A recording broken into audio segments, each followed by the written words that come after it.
Hello student, देखिए आज मैं फिर से आप लोगों के सामने एक नया लेक्चर लेकर आया हूँ। ये देखिए कोऑर्डिनेटिक इक्वेशन का लेक्चर मैंने लेकर आया हूँ। पॉलिनोमियल आप लोग का मैंने पढ़ाया, खत्म हो गया।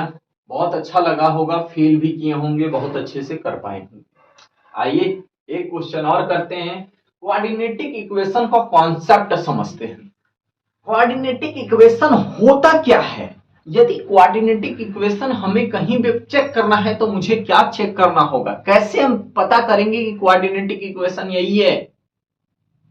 तो आइए समझते हैं। सबसे पहला जो इसमें मोस्ट इंपॉर्टेंट जो बातें होती हैं, कोई भी इक्वेशन मेरे भाई, A X square plus B X plus C equal to zero, अब A not equal to zero के बराबर हो, ऐसे हो तब हम समझेंगे कि ये कोऑर्डिनेटिक इक्वेशन है मेरे भाई। क्या मैंने बोला कि यदि ये फॉर्म में हो और ए नॉट इक्वल टू जीरो हो तो हम समझेंगे कि वो कोऑर्डिनेटिक इक्वेशन है बेसिकली।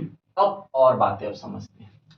हमारा कॉन्सेप्ट यहां से क्लियर होता है कि भैया कोऑर्डिनेटिक इक्वेशन होने के लिए वो ए नॉट इक्वल टू जीरो होना चाहिए। बेसिकली यदि ये ऐसे भी है तो कोई प्रॉब्लम नहीं है, क्योंकि ये x square plus C equal to zero है, हमारा ए जीरो नहीं है।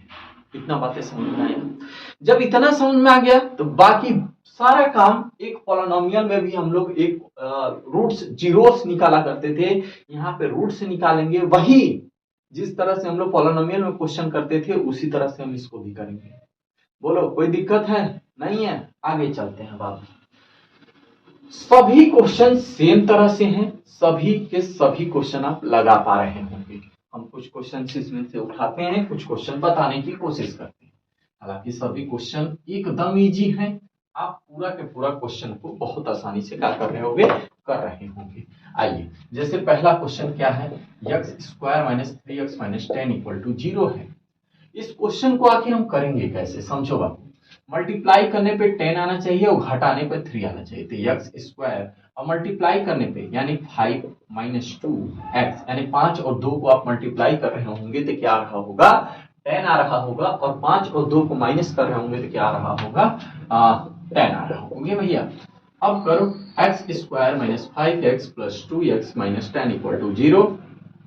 दो को साथ में ले लेते हैं भैया।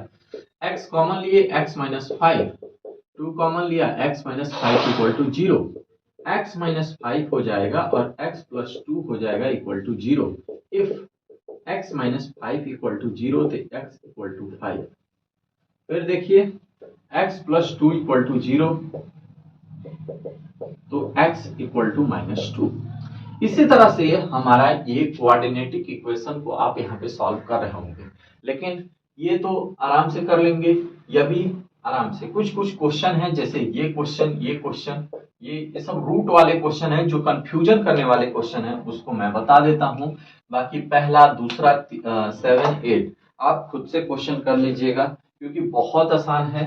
और जब क्वेश्चन आसान होता है, जब पिछले पॉलिनोमियल में आपने पढ़ा है, तो मुझे पता है कि वो आप कर पाओगे। ठीक है, तो कुछ क्वेश्चन हम लेते हैं बाबू, और कोऑर्डिनेटिक इक्वेशन का कॉन्सेप्ट यहाँ से पूरे के पूरे तरीके से हम लोग समझते हैं। अच्छा, कुछ क्वेश्चन इस तरह से हैं।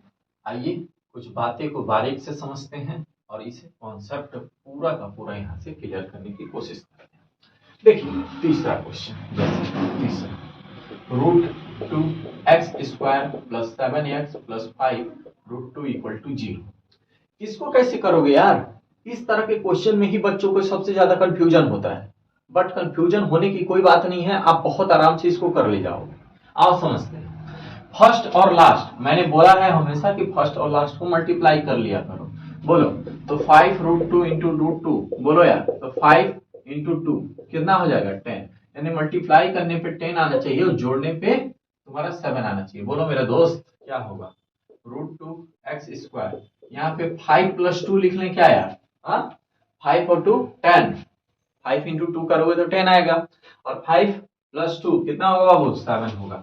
कोई दिक्कत है? नहीं है। Yes, root two equal to zero. ठीक है, कोई दिक्कत नहीं है बाबू। बोलो यार, इसमें एरो लगा दिया करो, यदि मन करे तो लगा देना। ठीक है, root x square plus 5x plus root 2x और plus 5 root two equal to zero. ध्यान दीजिए, थोड़ा सा कॉन्सेप्ट को यहाँ पे समझने की कोशिश कीजिए। यदि कॉन्सेप्ट क्लियर है तो सब क्लियर है, कॉन्सेप्ट क्लियर नहीं है तो कुछ भी क्लियर नहीं है। ठीक है, तो 5x और यहाँ पे हम 2 को क्या लिख सकते हैं, थोड़ा सा समझने की प्रयास कीजिएगा। यदि समझ में आ जाएगा तो बहुत अच्छे से। √2 को हम √2 इंटू √2 कर सकते हैं, 5√2 इक्वल टू 0 कर सकते हैं। अब इन दोनों में से हम देखते हैं कि भैया कॉमन मेरा क्या मिल रहा है। क्या कुछ भी तो नंबर्स में नहीं मिल रहे हैं, ओनली फॉर x मिल रहे हैं, तो √2x प्लस 5 और यहाँ पे √2 कॉमन मिल रहा है, तो √2x प्लस 5 यही आपका क्या हो जा रहा है, यहाँ पे कॉमन हो जा रहा है। और ये दोनों आपका क्या आ रहा है, बराबर आ रहा है। एक कॉन्सेप्ट और हम समझाने की कोशिश करते हैं कि यदि कहीं भी आपके पास ये दोनों यदि ब्रैकेट बराबर अगर नजर आ रहा हो तो हमें समझ में आता है यार कि दोनों के दोनों क्या है, बराबर हो रहे हैं और आप यहाँ पे क्या कर रहे होते हो, कर रहे होते हो। ठीक है, फिर अब लेते हैं भैया √2 प्लस 5 इक्वल टू 0, तो √2 इक्वल टू -5 और x इक्वल टू -5/√2। ओके, फिर and x plus √2 equal to 0, x equal to -√2, यही तुम्हारा क्या हो जा रहा होगा, इसका आंसर हो जाएगा। तो इसी तरह से हम इसको क्या कर रहे होंगे, करेंगे। आइए देखते हैं इस क्वेश्चन को, क्वेश्चन नंबर 4। ठीक है, रूट वाला क्वेश्चन एक ठो एग्जाम में कंफर्म आता है, कंफ्यूजन नहीं होगा मेरे भाई। आप अच्छे से पढ़िए, ध्यान दीजिए थोड़ा सा। ठीक है, ध्यान दीजिएगा, सब के सब आएगा, आपसे बढ़ के कुछ भी नहीं है, बट आपको मेहनत करना होगा जोरों से। कुछ भी नहीं है, कॉन्सेप्ट को समझते जाइए और क्वेश्चन को लगाते जाइए। चलिए बाबू देखते हैं नेक्स्ट क्वेश्चन, एक रूट वाला क्वेश्चन फिर देखते हैं, क्वेश्चन नंबर 6। थोड़ा सा यह भी आपको लगता हो कि बहुत सर इंपॉर्टेंट फील करा रहा है मुझे, तो कोई बात नहीं, इंपॉर्टेंट कुछ भी नहीं है। मल्टीप्लाई करने पे 6 आना चाहिए और जोड़ने पर 2√6 आना चाहिए, कुछ नहीं भैया। 6 है ना, 6 को आप क्या लिख सकते हो, √6 इंटू √6 लिख सकते हो। यदि आप इसको मल्टीप्लाई करोगे तो 6 आएगा, यदि आप इसको जोड़ोगे तो क्या आएगा, 2√6 आएगा। कोई दिक्कत है नहीं, चलो यार कोई बात नहीं। देखते हैं 3x² minus √6 plus √6x plus 2 equal to 0। हालांकि कोई यहाँ पे कॉन्सेप्ट में भी कमी नहीं है, आप यहाँ पे क्या कर रहे हो, डायरेक्ट कर भी पा रहे हो। देखो यार फिर से आगे चलते हैं। हमने क्या देखा कि 3x² है माइनस √6x है minus √6x plus 2 equal to 0 है। हम 3 को कितना लिख सकते हैं या इसको कितना लिख सकते हैं, ध्यान दीजिएगा और ध्यान से समझने की प्रयास कीजिएगा।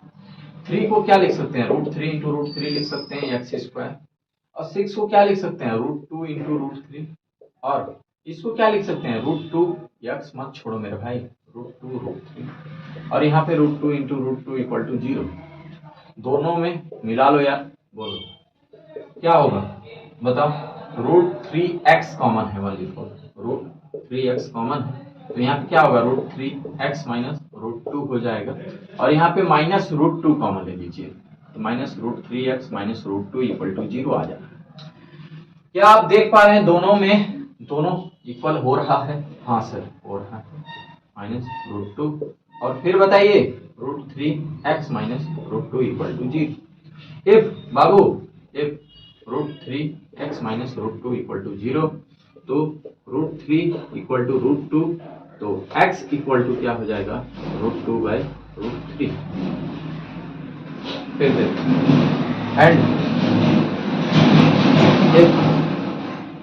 क्या है बोलो, √3 माइनस √2 इक्वल टू 0, तो √3 इक्वल टू यहाँ पे √2 हो जाएगा, तो x इक्वल टू √2/√3 हो जाएगा।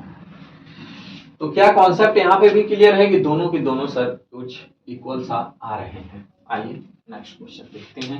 नेक्स्ट क्वेश्चन भी कुछ बहुत ही रसीला क्वेश्चन है, कुछ बहुत ही रसीला अंदाज में क्वेश्चन है भैया, तो आप इसको भी यहाँ पे क्या कर रहे होंगे, सॉल्व कर रहे होंगे। ठीक है, आइए समझते हैं,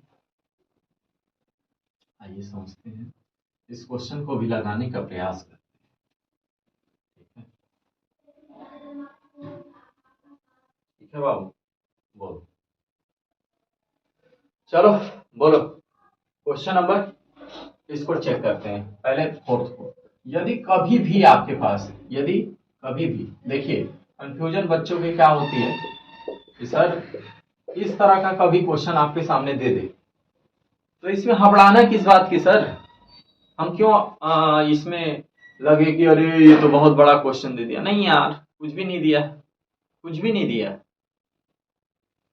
ठीक है, कुछ भी नहीं दिया। बस इसको क्या करो ना कि सब में एलसीएम ले लो, 1/1 एलसीएम लो मेरे दोस्त। क्या आया, 8 आया, 8 2 जा 16x², फिर -8x + 1 = 0, क्रॉस मल्टीप्लाई कर लो भैया, 16x² - 8x + 1 = 0। जब तुम 8 यहाँ पे मल्टीप्लाई करेगा 0 हो जाएगा, ठीक है, क्या समझ रहे हो, 0 होगा।